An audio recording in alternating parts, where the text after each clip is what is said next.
Hello, so today I'm going to be doing a painting of, now I'm going to butcher the pronunciation of this, but it's Kirriereoch Loch, Kirriereoch Loch in Galloway. Obviously you can let me know if I'm butchering that, but I'm trying a new way to video this painting today. I've got that set up so that the camera isn't as shaky, because I know, well, I read the comments and I saw that that was an issue before. So we'll see if what the setup that we've got going on today is a little bit better. So just blocking this sky in with some cerulean blue, ultramarine blue and lots of white. I usually soak the canvas before doing a sky, but it's pretty much a solid colour back here, so just straight in with some thick paint. I'm going to just pop a big dot of white on there, really brighten that up. Oh, we're already away from that, let's try and keep that central.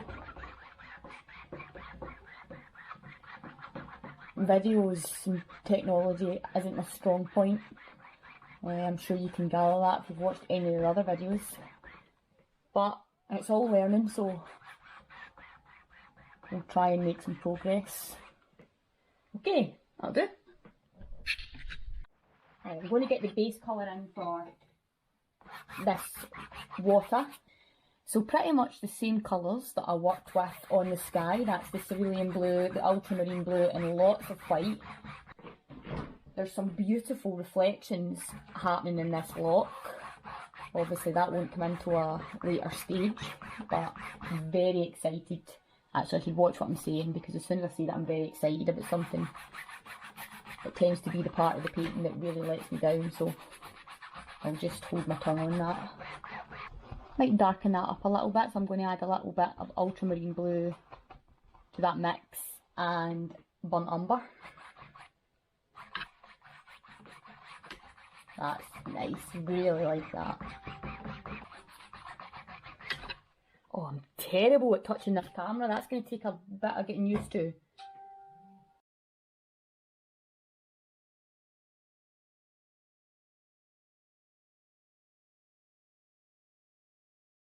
So I've just did a quick sketch of the distant hills. It will be Kirriereoch Hill, I would imagine, and then beyond that is the Merrick, but he's not quite in there. They've got a gorgeous glow on them. It's quite late when I took the photo, so it's kind of golden hour-ish time. So I'm going to mix up some yellow ochre, cadmium red. I'm going to pop a lot of white on there. I should really bring this up and show you. Let's see how that works. Yeah, that's better, isn't it? Oh, see, I'm learning as I go. So we've got some yellow ochre, cad red, lots of white.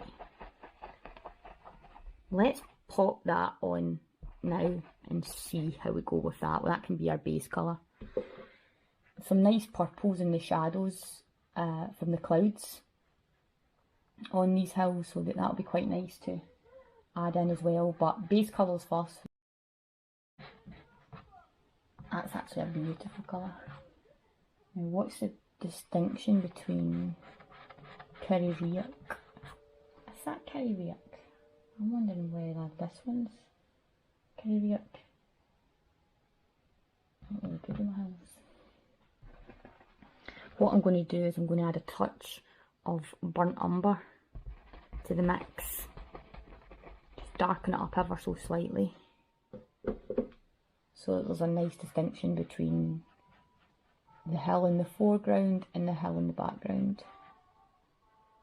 It disappears behind some trees there.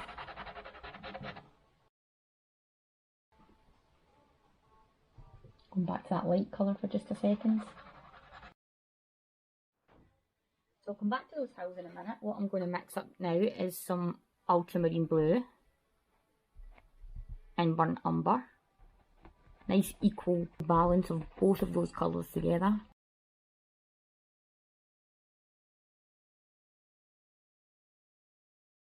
So I'm going to add a little bit of sap green to that dark mix.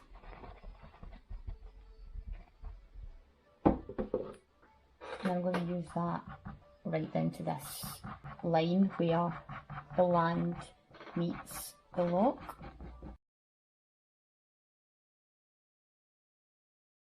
So I'm going to go back to the distant hills for just a second. I'm going to mix up that purple I was talking about earlier. I've actually got a blue mix there that's still a bit wet, so I might just build on that by adding some cadmium red to it. So if you remember from earlier, that was just cerulean blue, ultramarine blue and lots of white. See how we feel about that for the shadows on these mountains. So I've got a nice prominent shadow right here. Got some little marks along this ridge here. And just play with that. I'm really just scumbling, my brush is dry. Actually a little bit darker as we get towards this mountain in the foreground. We'll see if that does anything. So I've got a nice little shadow right there.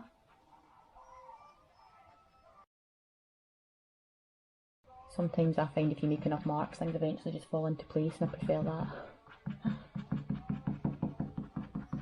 Some sort of muscle memory does the painting for me. I'm going to go back to this colour here in the hills.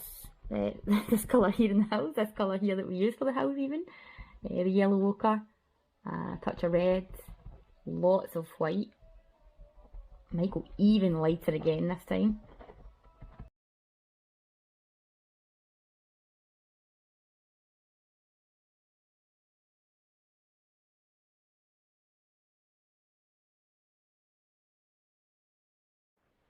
So this is going to seem a bit like really fine detail for so early on in the painting, but these trees are uninterrupted, so if I pop them in just now, there's nothing that's going to get in their way. So while we've got that bit of masking tape there and we're waiting for some things to dry, we might as well get cracking on these guys. So I've got myself a tiny little brush, pull up some lines.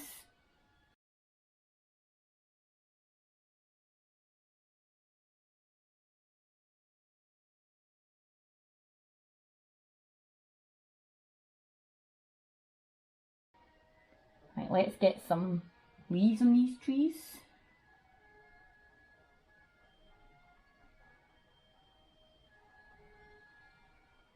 Oh, how exciting are those little marks? Imagine if this was the end of the painting and this was just what was bringing it to life. This would be just a ticket. Anyway, I'm starting to think that you must get the point with where I'm going with these little leaves and trees and things. So I might turn the camera off and come back to you when these are done. I'm still working with the same colour, the burnt umber, ultramarine blue, tiny bit of sap green in there as well. Just trying to take care of all of the shadows before I start building up with other colours. This is still where I mixed up the ultramarine blue and burnt umber for the darkest parts of this painting. I'm just adding some yellow ochre to it, so more sap green. Should add a touch of white. Oh look, my hand's doing it anyway.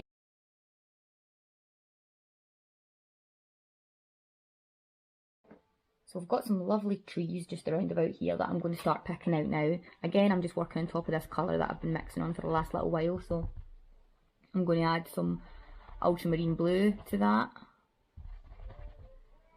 And some burnt umber. How do I feel about that colour? A little bit more burnt umber, I think. A little bit more ultramarine blue.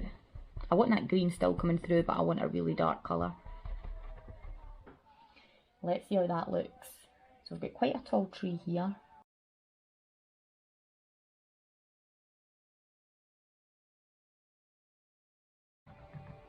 I'm tempted to take a little break from this background and let my brain have a little chew on some stuff. A few things I'm not quite comfortable with, so I don't know whether just to take a little breather from that and work on the water in the foreground. I'm going to take care of the darkest darks in the water first, and obviously becoming a bit like a parrot, you know what I'm going to say before I say it now. So it's ultramarine blue and burnt umber for the darkest darks, same colour every time that I use. The darkest part of the canvas, ultramarine blue and burnt umber, an equal balance of both colours.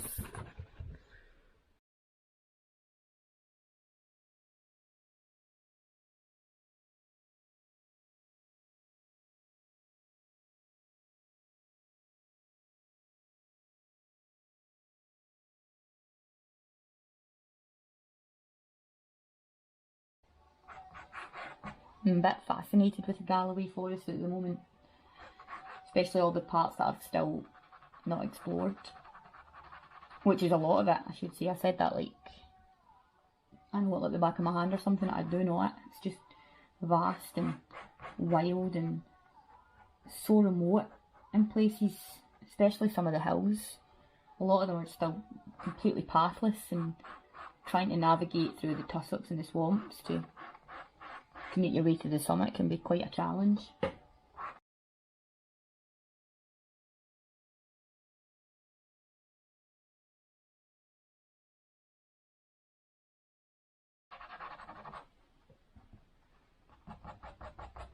I don't want to be too premature, but I feel like I'm making an absolute dog's dinner in this painting.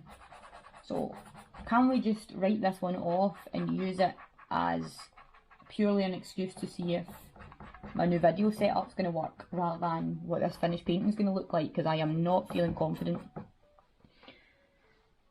Or maybe that's just, it comes with the territory, that doubt, doesn't it? There's all my fellow painters like that.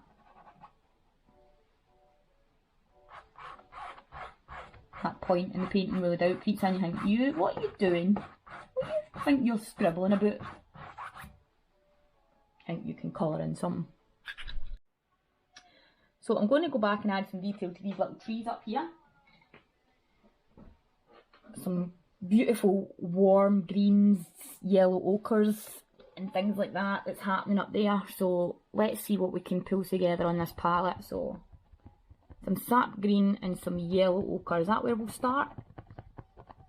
A little bit more sap green.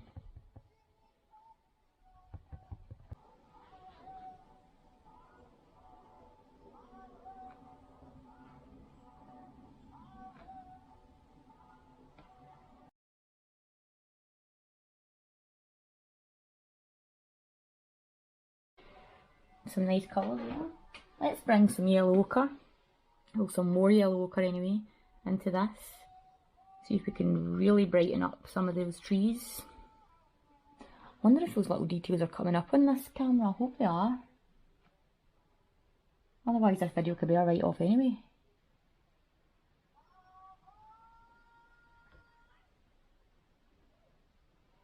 There's actually a section of just pure yellow ochre trees there. And although it looks absolutely beautiful in the photo, I don't think a solid colour like that will look right in a painting. You get away with things in photographs that you don't always get away with in paintings. Let's bring some red.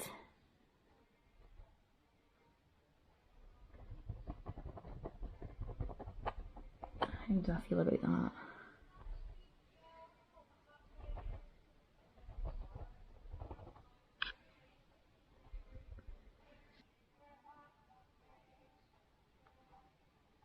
Again, I don't know if the camera's picking that up, but that is actually a gorgeous colour.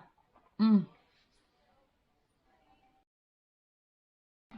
I'm quite happy with the detail there. Let's see what's next. Actually, I just turned the camera off there, and as I turned off I had a wee look at it, and I just thought, wow, isn't that a good space for the palette though? No, it's not. Is it? No. Forget it. Thought rather than lifting it up all the time. What's next is, I'm mixing up this dark colour again, so ultramarine blue, burnt umber, sap green. A little bit more blue there. And I need some more shadows in this section.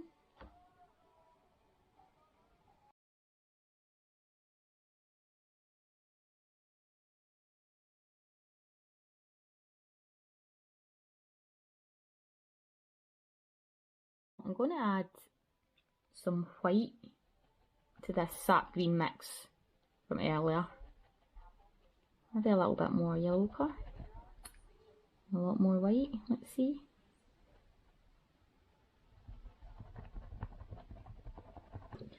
Just to bring some light to this section.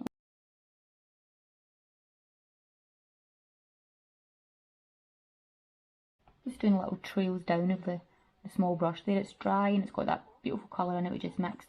I'm just trailing it down. I'm doing it fast, but just trailing it down.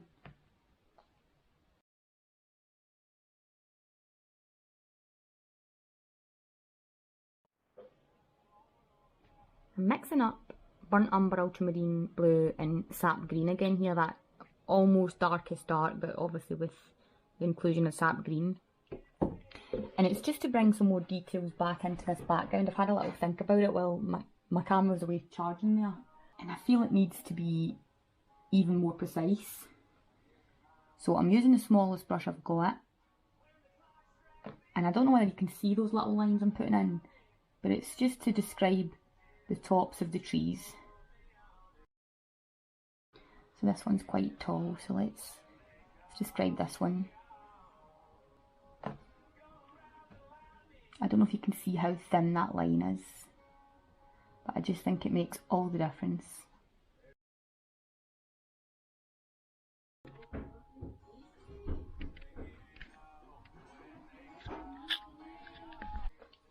There's some beautiful shades of dark blue in this water, so I'm just going to take care of that just now. I'm working with an angle brush here. Mix up some ultramarine blue, cerulean blue. Oh, I need a bit more ultramarine in there. And actually I'm going to add a touch of burnt umber to this. Now I don't want it to be too dark. How do I feel about that? A bit more ultramarine.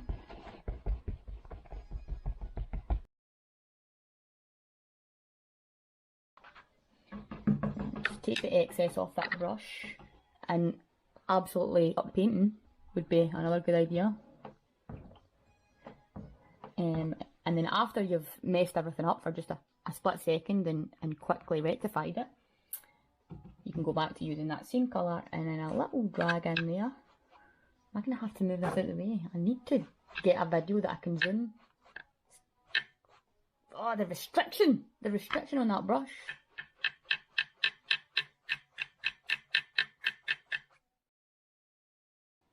Let's see what else we're saying. Are we saying something here? We're probably saying we could do with smitching. I was having a great time today. Oh my goodness. Right. Don't know if you're still there, my screen's went blank, but I'm going to trust it. It is still videoing.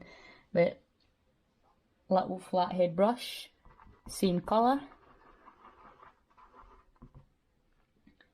And bring out some of these details.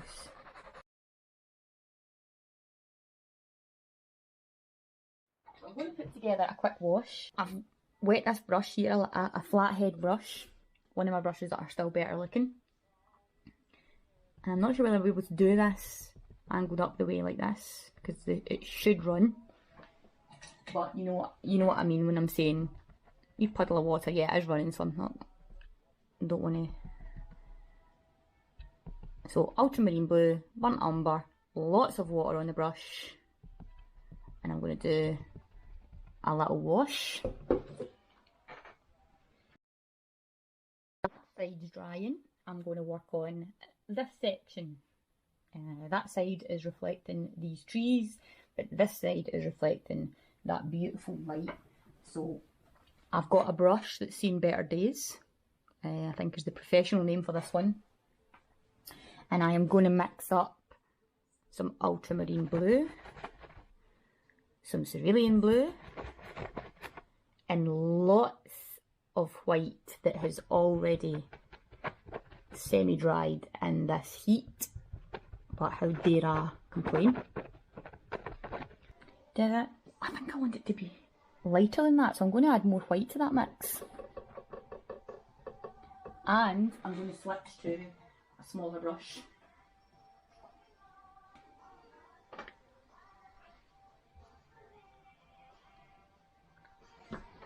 Who do I think I am, man? Right, let's go, Marks. Pull it together so that I don't have to.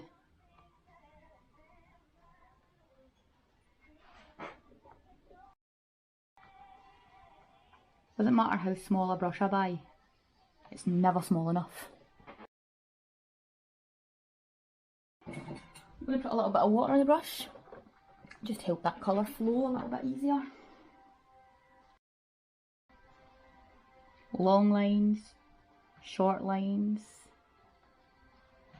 little curved lines.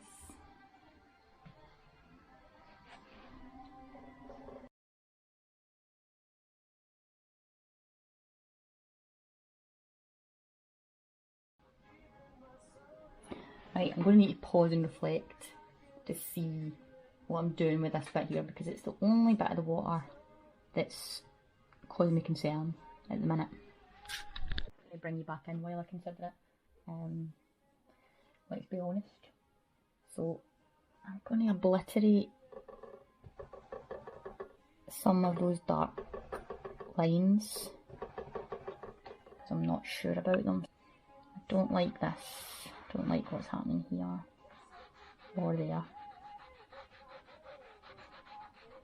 Notice how quieter my voice gets while I'm contemplating things and I don't have the same confidence.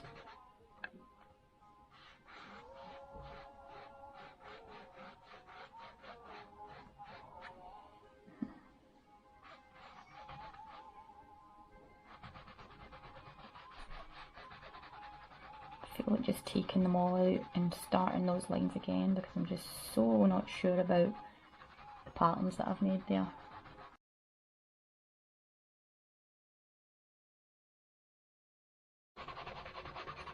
This bit of this song though.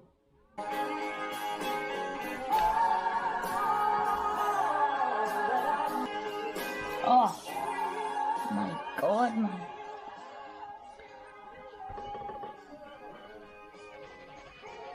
I'm an advocate for Donald wears your trousers, but and I don't want to like ruin my reputation by taking that off the table, but it's close second is just that part of She Brings Me Love, Bad Company. Oh.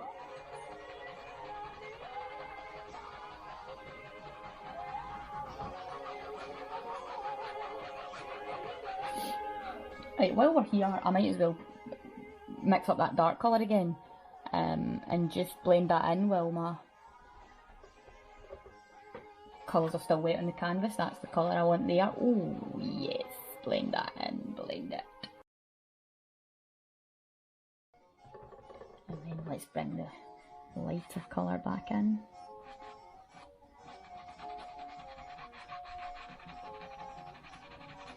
Scumble it, scumble it. Does that need to be a bit darker in the middle? I think it does, so yes. Let's get some ultramarine blue and burnt umber back on the table. And what that is me being impatient and not letting that section dry before I go in and obliterate it with a new colour. So, on that note, I'll see you in a second. Hi there, here I am, back again to touch the bits that I shouldn't be touching.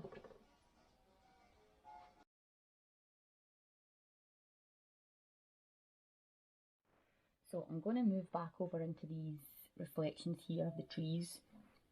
So what's happening here is there's like light blue squiggles, and it's to describe the areas of light that's coming through the leaves here. So I'm actually trying to recall whether I remember ever painting something like that before, and I don't. So we're going to learn together. I'm going to throw in some marks and I'm going to see if I know how to do this. So we'll start with this one. This is quite a prominent bit of light. Let's see what happens when we use this brush, because we could be using the wrong brush. It's all in the brush. If I use the wrong brush, we'll get it wrong. And if I use the right brush, it'll come together instantly. But I've already got a sneaky suspicion that this is the brush.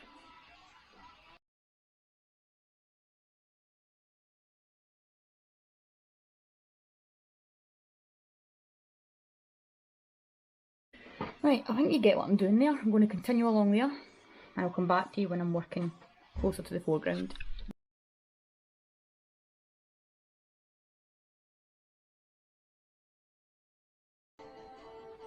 The marks are actually getting a little bit trickier here. They're not so much linear, but there's a curve just with the ripples of the water. And the little soft ripples in the waves are making these little reflections quite tricky. It is fun though. I don't think I've ever painted anything like this. good fun trying to figure that out.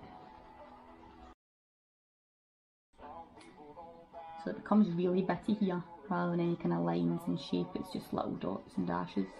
So I might actually come back and do them with a smaller brush.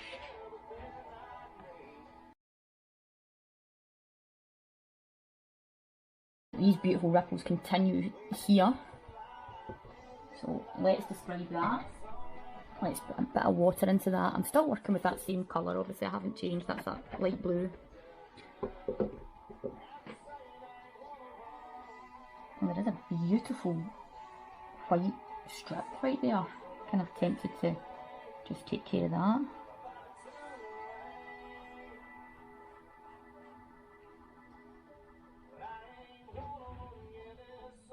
Beautiful curve on that, let's see.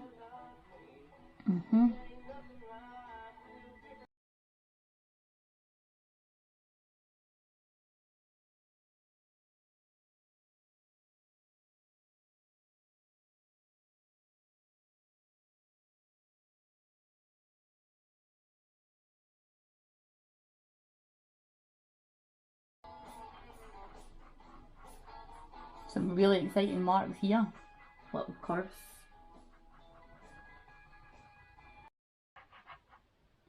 Right, there's some loads of nice little dots here, but I'm going to use a smaller brush to get them. So I need to bring some of the dark reflections back to the water since I obliterated them a little while ago because I wasn't too keen on them. So we'll see if we can make a better job of them now. So I'm mixing up, I don't know whether I need to show you, but I'm mixing up the burnt umber ultramarine blue again. So nice equal mixture of both. I'm still on the same little scabby brush. Hesitation. Because it's a nice little thin line here.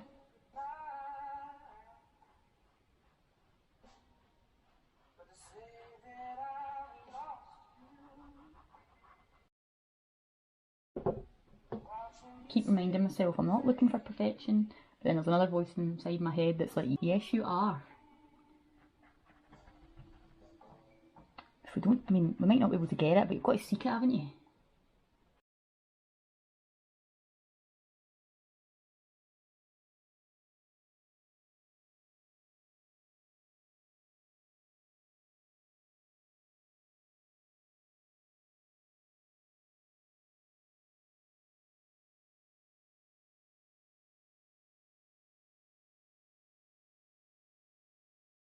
I'm going to put another layer on these dark blue ripples, kind of underside of the ripples there. That's ultramarine blue and a little bit of burnt umber, but not too much. I want it to be blue, I just want to darken it up a little. Let's see, that's the ticket, that is absolutely the ticket. Let's just do that again, but here.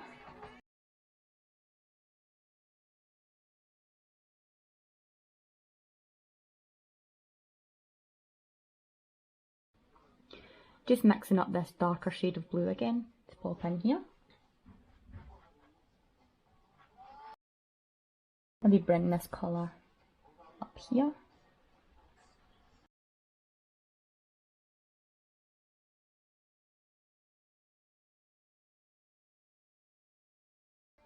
It's time for just a little finishing touches now, so just taking a small brush, ultramarine blue, cerulean blue, and lots of white.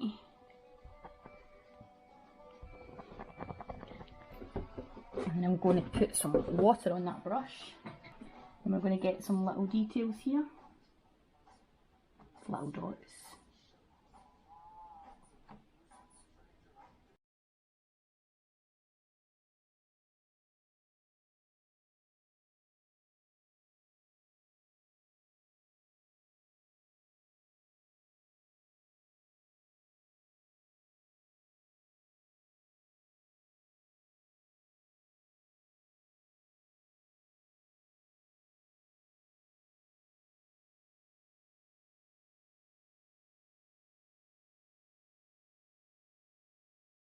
Very last thing I'm going to do is mix up some cadmium red, some yellow ochre, some burnt umber. I'm going to add a touch of blue to that. I want a nice little bit of warmth coming through onto these dark reflections, just to kind of mirror these beautiful golden hills. Well, that does. I think that's us finished.